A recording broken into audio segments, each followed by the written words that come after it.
Hello viewers, আশা করি সকলে ভালো আছেন। আজকের এই ভিডিওতে আমি আপনাদের দেখাবো কিভাবে লিস্টের উপাদানগুলোকে বিপরীতক্রমে সাজাতে হয়।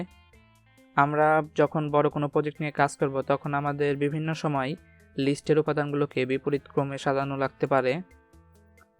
এজন্য আমরা রিভার্স ফাংশনটির ব্যবহার করব।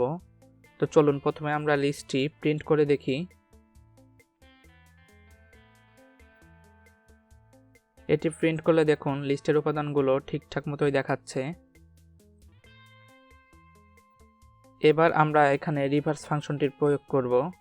এজন্য আমাদের লিস্টের নামটি লিখতে হবে, ডট দিয়ে রিভার্স ফাংশনটিকে কল করতে হবে। এটি কল করার পরেই আমাদের লিস্টের উপাদানগুলো বিপরীতক্রমে সজ্জিত হয়ে যাবে। এবার যদি আমি কোডটিকে রান করি তাহলে আপনারা দেখতে পাবেন লিস্টের উপাদানগুলো বিপরীতক্রমে সজ্জিত হয়ে গিয়েছে, অর্থাৎ যে উপাদানটি প্রথমে ছিল তা শেষে চলে গিয়েছে এবং যেটি শেষে ছিল সেটি প্রথমে চলে গিয়েছে।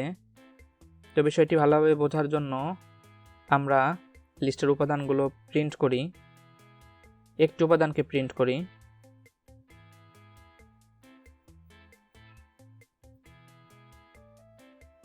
এবং আইটেমকে রিভার্স করার পরে আমরা পরবর্তী ফার্স্ট উপাদানটিকে প্রিন্ট করি।